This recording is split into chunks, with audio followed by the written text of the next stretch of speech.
This was a 7 days road trip in Norway from Volda, where I live on the west coast of Norway, to Kristiansand in the south. I slept in the car, which was cold most of the times. At one time was very cold, the other times were really fine. The trip was at the beginning of April, so it was not warm, but doable, acceptable. I don't have heating in the car. Start.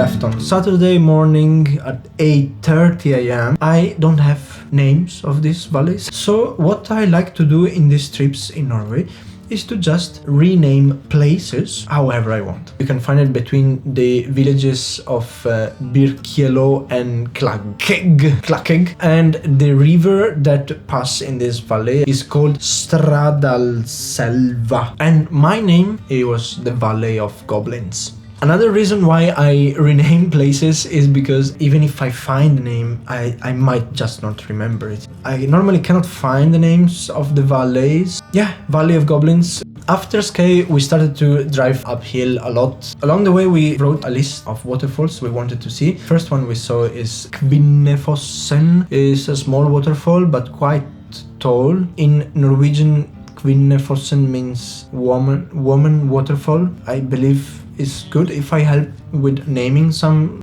places. Woman waterfall is quite generic. This Kvinnefossen is in the Leikanger region near Eitron village. After that, we were very close to the first ferry we took from Hella to Vangsnes. After that ferry, we stopped in Vikoiri to eat by the water. It was very beautiful, very nice sunny days. We went for a little detour side of our main road to see another waterfall, which took maybe half an hour or maybe 1 hour in total go and back in a small road. This waterfall, which is called Botnafossen, was completely frozen, so we didn't see anything. It was just a wall of ice. Back to Vik, we visited a very old church, Hopperstad Church, which is a wooden church. It's 1,000 years old. There are some 1,000 years old carvings. After Vik and the visit of the church, we just started to go up again. And that was the first mountain ridge which we crossed, full of snow. I never saw so much snow in my life. It looked like another planet.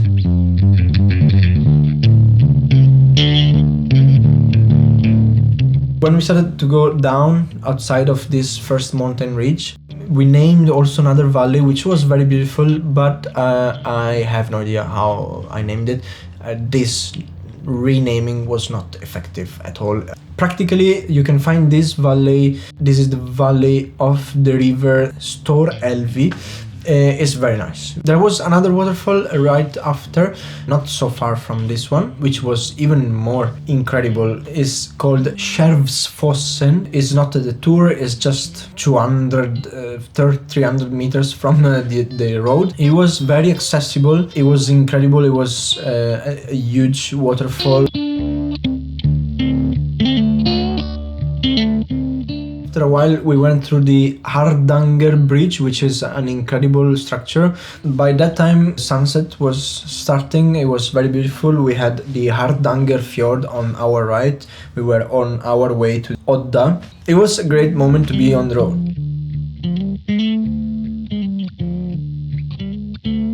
I needed to go to toilet since 3 hours. I stopped to the first place which had toilets. So this happened to be a very, very expensive toilet. This is called Espenes. For I think is about 40 million kroner. That's what I heard. But it was a great structure to pee in. It didn't have showers, but it had the cleanest public toilets I ever seen on a road, and it was interesting and nice structure as well. When you were going to toilet, you had a lot of space on your head, and it was just metal walls. It's quite close to Trolltunga. It's quite close to Odda as well, half an hour from Odda. And so we decided, why don't we just stay here? We decided to eat outside, so we started a fire. It got cold very quickly. That was the coldest night in the whole trip. The water drops of our breathing in the inside part of the car were frozen in the morning. So that was cold. That was maybe my only night ever in which I woke up from the cold, switched sleeping bag for a thick sleeping bag, and put another one on top and put some more clothes on, and then I slept very well. Actually, it was very fine. We woke up early and we ran away from that place because we were cold. The car warmed up in the way to Odda in half an hour to Odda, and then we stopped at the gas station where we bought some stuff, some warm stuff, and a warm tea as well. So we were just 20 minutes to 30 from a warm place anyways. The Lotefossen waterfall, which is an even more majestic waterfall, one after the other. The waterfalls were just better and better. We went up some mountains, we crossed some tunnels until Haukeli. We turned right, which was the first road, let's say, that would go straight south.